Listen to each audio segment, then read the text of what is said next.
Post डालेंगे कि हफ्ता कैसा रहेगा। ठीक है। तो मुझे ये बताएं कि सबसे पहले बात अगर हम करते हैं, कहते हैं कि बच्चे या बच्ची की जहनी दबाव या तनाव का शिकार पेरेंट्स भी होते हैं, ये सही है या गलत? बिल्कुल सही है, क्योंकि बच्चा घर से ही बाहर निकल रहा होता है। मेन उनका जो यूनिट है जिंदगी गुजारने का वो घर होता है। ठीक है, तो घर में पेरेंट्स का सबसे बड़ा रोल होता है। तो कभी कभी जहनी दबाव का जो कॉज होते हैं वो पेरेंट्स बिल्कुल होते हैं। ठीक है, तो मुझे ये बताएं कि अगर आपको रियलाइज हो गया कि आप अपने बच्चे के जो है वो जहनी दबाव के वजह है, तो फिर आपको क्या करना चाहिए?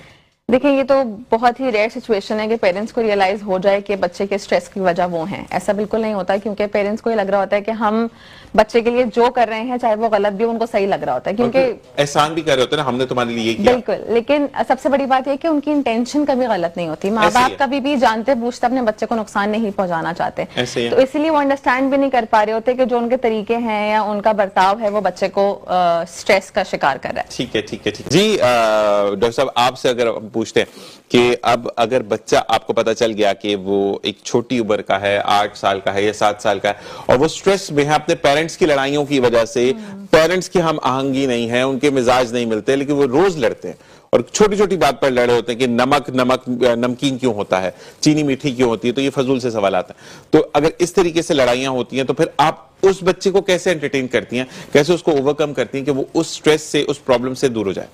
देखिए, घर का अगर माहौल खराब है तो बच्चे को वहां से दूर करना तो बिल्कुल एक नेक्स्ट इम्पॉसिबल बात है। इसमें शुरुआत वहीं से करते हैं कि पेरेंट्स को पहले लूप इन करते हैं।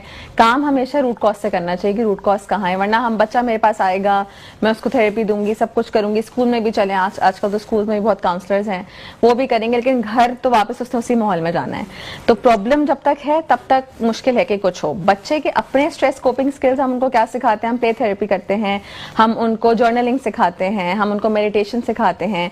बच्चे को सिर्फ ये कि वो एक्सप्रेस कर सके, क्योंकि बच्चों के लिए बहुत मुश्किल हो जाता है कि अपना बताएं कि उनके अंदर क्या चल रहा है। तो जब एक बार वो बच्चा सीख जाता है जर्नलिंग करना, प्ले थेरेपी के थ्रू, कभी कभी खेल के दौरान बच्चे बहुत सारी चीजें बता देते हैं, उसके बाद माँ बाप को लूप में लेना और माँ बाप की काउंसलिंग सबसे अल्टीमेट चीज है इस चीज की। क्योंकि माँ बाप जो भी हैं तो माँ बाप, जब उनको समझ आता है कि बच्चे पे इतना इम्पैक्ट हो रहा है, तो कहीं ना कहीं बदलाव आना शुरू होता है। ठीक है। अच्छा, ये अगर आपकी थेरेपी जो है ये डेली बेसिस पर है, वीकली बेसिस पर है, मंथली बेसिस पर, थोड़ा सा इस बारे में बताइएगा। देखिए, डिपेंड करता है सिवियरिटी ऑफ द प्रॉब्लम पे। कभी कभी डेली तो नहीं करते, लेकिन कभी कभी वीक में 2 से 3 बार जरूर होता है, और वंस प्रॉब्लम थोड़ा सा सॉल्व होने लगता है, क्योंकि ये भी इसमें ख्याल रखना पड़ता है कि किसी भी क्लाइंट को, जो कि बच्चा है या कोई भी बड़ा है, उसको आदत ना हो जाए, क्योंकि यहाँ आके क्योंकि सुकून मिल रहा होता है, कोई सुनने वाला होता है, तो आदत डिपेंडेंसी के बहुत चांसेस होते हैं। तो उसमें फिर जब हमें लगता है कि हाँ थोड़े से सिम्टम्स कंट्रोल में आ गए हैं, तो उसके बाद हम हल्के हल्के time duration of the therapy थोड़ा बढ़ा देते हैं। सही, जबरदस्त। अच्छा जी, और अब हम दोबारा बात करेंगे हानिया से। जी हानिया, अब मुझे बताएं कि आपने देखा कि बच्चा बेहतर होने की तरफ जा रहा है, लेकिन पेरेंट्स नहीं मानते अपनी गलतियों को या चीजों को, फिर वहां पर आप कैसे उसको लेकर चलती हैं? पेरेंट्स गलतियां वाकई नहीं मानते, लेकिन अगेन विद द सेशंस और बातचीत, क्योंकि जब पेरेंट्स दोनों इन्वॉल्व हो जाते हैं ना, तो वो दोनों मेक श्योर कर लेते हैं कि अगले वाले की गलती प्रूफ कर दी जाए। ऐसे तो उसमें बहुत सारी चीजें, लेकिन ये है कि जो पेरेंट्स वाकई मोटिवेटेड होते हैं, एक तो हमारे पास आते ही वो पेरेंट्स अपने बच्चे को लेकर जिनको वाकई चीजें ठीक करनी होती है। सही। तो सेल्फ मोटिवेशन का इसमें बहुत रोल होता है कि वो मोटिवेटेड हैं इसीलिए। और कुछ चीजें होती हैं जिन पे वाकई छोटी छोटी चीजें होती है जिन पे काम कर लिया जाए, वो हमें देखना है कि कौन सी ऐसी चीज है जिसपे हम बात करेंगे तो अगला बंदा इतना ऑफेंड नहीं होगा, तो हम वहां से ट्राई करते हैं। वंस उनका हम पे ट्रस्ट वगैरह पैदा हो जाता है, जो कि हो जाता है जब वो चेंज देखते हैं, तो उसके बाद फिर जो बड़े इश्यूज होते हैं, जो मेन इश्यूज होते हैं, उस पे आया जाता है। और अभी तक तो रिकॉर्ड अच्छा ही है, माशाल्लाह। नहीं, लेकिन हानिया मुझे ये बताइएगा कि फर्ज, क्योंकि देखिए आपको अगर किसी को सुधारना है, उसकी गलती बताकर सुधारना। अच्छाई पे कोई नहीं सुधरता, अच्छाई तो अच्छाई होती है, तो वो एक्सेप्शनल रेट बहुत कम है हमारे यहाँ। वो आपकी गलती बताएंगे, नहीं आप गलत बोल रही हैं, आप ऐसे कर रही हैं, तो ये वाला जो मैं है ये कैसे खत्म होती है? देखिए, एक चीज हमारे काउंसलिंग में बोली जाती है रेपोर्ट बिल्डिंग। उसका मतलब होता है कि मेरा क्लाइंट के साथ एक ऐसा रिलेशनशिप बन जाए कि वो मेरी हर बात सुने, क्योंकि आपकी जिंदगी में कुछ 1-2 लोग ऐसे होते हैं जो आपको, उनके पास आप ये राइट उनको दे देते हैं कि आप भाई बता दो कि जब हम कब गलत हैं। तो क्लाइंट का और साइकोलॉजिस्ट का रिलेशनशिप तभी बनता है जब वो वाला रिलेशनशिप बिल्ड हो जाता है, कि उनको ये पता हो कि जब मैं आपको आपकी हेल्प कर रही हूँ, तो आपको ये भी, जब मैं अच्छी बात कहूंगी तब भी सुननी है, जब मैं ये बताऊंगी आपका गलत है तब भी सुननी है। और वो सुनते हैं, बिकॉज उनको आगे से एक ऐसा इंसान मिल रहा होता है जो उनको जज नहीं कर रहा, जो उनको अक्यूज नहीं कर रहा। बात करने का भी तरीका होता है कि मैं आपको बताऊं आपने गलत किया, तो आप ऑफेंड हो जाएंगे। लेकिन मैं उस तरीके से बताऊं कि ये ऐसे भी हो सकता था कि अगर हम इसको ऐसे कर लें, बात करने का तरीका होता है ना, तो उससे चीजें डिफरेंट हो जाती हैं। अल्फाज का चुनाव, लहजे का चुनाव। तो मुझे ये बताएं कि या तो मैं सेकंड बात ये भी कहूंगा कि हानिया के वहां पर उनको ट्रस्ट ये होता है कि मेरी बात अगर मैंने की है, यानी मेरे चेहरे पर स्कार है और उसको मैंने कवर किया, लेकिन मैंने हानिया को आकर बता दी कि स्कार है, तो हानिया का मुझे ट्रस्ट है कि हानिया ये बात बाहर नहीं करेंगी। तो ये शायद ज्यादा कॉन्फिडेंशियलिटी हमारी सबसे इंपॉर्टेंट एथिक्स होती है। वो बात हम सिर्फ 2-3 केसेस में कॉन्फिडेंशियलिटी को ब्रीच कर सकते हैं, जब वो इंसान किसी को नुकसान पहुंचाने की कोशिश कर रहा हो, अपने आप को नुकसान पहुंचाने की कोशिश कर रहा हो, सिर्फ तब है कि हम किसी ट्रस्टेड इंसान को लूप में ले सकते हैं। अदरवाइज कॉन्फिडेंशियलिटी तो हमारा बिल्कुल ऐसे जैसे सबसे इंपॉर्टेंट कानून कि वो ब्रीच हो ही नहीं सकती, और यही जो ट्रस्ट है वो क्लाइंट को भी होता है, तभी फिर वो हर तरीके से अपने आप को हमारे सामने खोलते हैं। जबरदस्त। ये बताएं कि अब केस सॉल्व हो गया, तमाम चीजें सेटल डाउन होगी,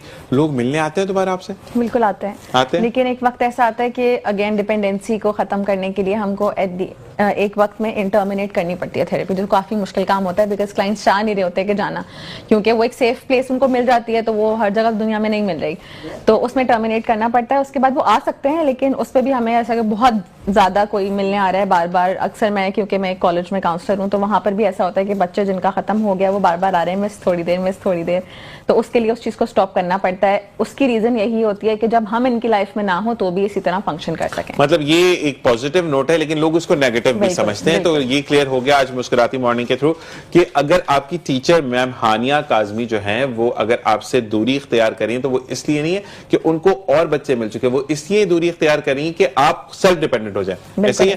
अच्छा, ये बताएंगे फिर पार्टी शार्टी होती है उसके बाद जब केस सॉल्व होता है? ऐसा कुछ नहीं, कुछ भी नहीं। कभी ये होता है कि मैडम आपने हमें सही किया तो मैं आज मुगलाई पुलाव बना के लाऊंगी? कभी कभी ऐसा होता भी है कि गिफ्ट्स वगैरह आते हैं, लेकिन ये हमारी एथिक्स के खिलाफ है, क्योंकि obviously it's a one way thing, तो हम उनसे गिफ्ट्स एक्सेप्ट नहीं करते। ठीक है, क्योंकि वो फिर डुअल रिलेशनशिप के, अगर उन्होंने मुझसे गिफ्ट ले लिया है तो फिर बाद में कुछ और उम्मीदें हो, बात तो जरूर करेंगी, मैंने तो परफ्यूम दिया था। एग्जैक्टली, तो वो क्लाइंट और थेरेपिस्ट का रिलेशनशिप। ठीक है जी, ठीक है।